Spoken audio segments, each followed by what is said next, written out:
بسم اللہ الرحمن الرحیم۔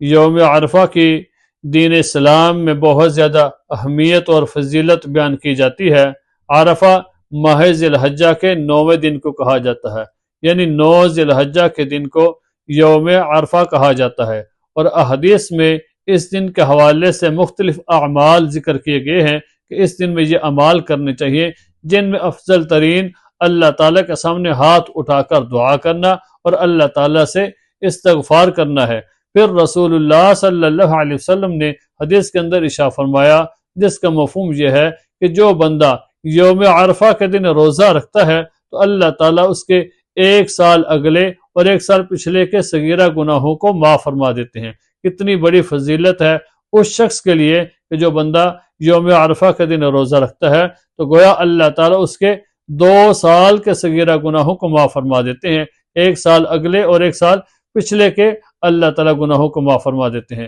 رسول اللہ صلی اللہ علیہ وسلم نے ارشاد فرمایا، ایسا کوئی دن نہیں جس میں شیطان اتنا زیادہ ذلیل و خوار اور حقیر اور غصے میں دیکھا جاتا ہو جتنا وہ عرفہ کے دن میں دیکھا جاتا ہے، جبکہ وہ اللہ تعالیٰ کی جانب سے نازل ہوتی ہوئی رحمت اور اس کی طرف سے بڑے بڑے گناہوں کی معافی کو دیکھتا ہے۔ یعنی جو یوم عرفہ کا جو دن ہوتا ہے، شیطان اس دن بہت زیادہ ذلیل بھی ہوتا ہے، خوار بھی ہوتا ہے اور غصے کے اندر ہوتا ہے۔ اس کی وجہ یہ ہے کہ اس دن دیکھتا ہے کہ اللہ تعالیٰ کی طرف سے رحمتوں کا نزول ہو رہا ہے، اللہ تعالیٰ کی رحمت نازل ہو رہی ہے، اور اللہ تعالیٰ اپنے بندوں کے بڑے بڑے گناہوں کو معاف کر دیتے ہیں۔ جب شیطان یہ ساری چیزیں دیکھتا ہے کہ اللہ کی رحمت کا نزول ہو رہا ہے اور اللہ تعالیٰ اپنے بندوں کے گناہوں کو معاف کر رہے ہیں، تو گویا وہ اس لیے ذلیل ہوتا ہے کہ میری تو ساری محنت ہی ضائع ہو گئی ہے کہ میں نے جب بندوں سے اتنے گناہ کروائے، میں نے بندوں سے جھوٹ بلوائے، میں نے بندوں سے غیبتیں کروائیں،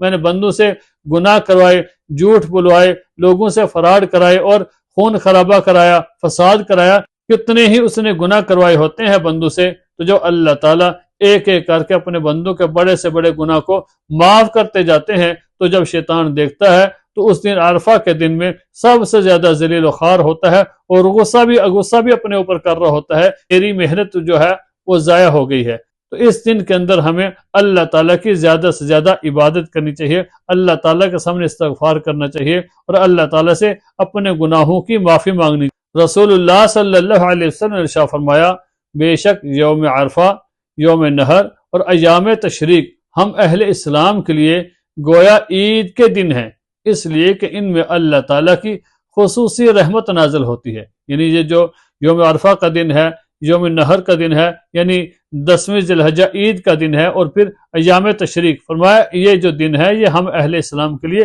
عید کے دن کی طرح ہے، کیونکہ ان دنوں کے اندر اللہ تعالیٰ کی خاص رحمت نازل ہوتی ہے۔ پھر ایک حدیث کے اندر حضرت عائشہ رضی اللہ تعالی عنہا فرماتی ہے کہ رسول اللہ صلی اللہ علیہ وسلم نے ارشاد فرمایا، اللہ تعالیٰ عرفہ کے دن سے زیادہ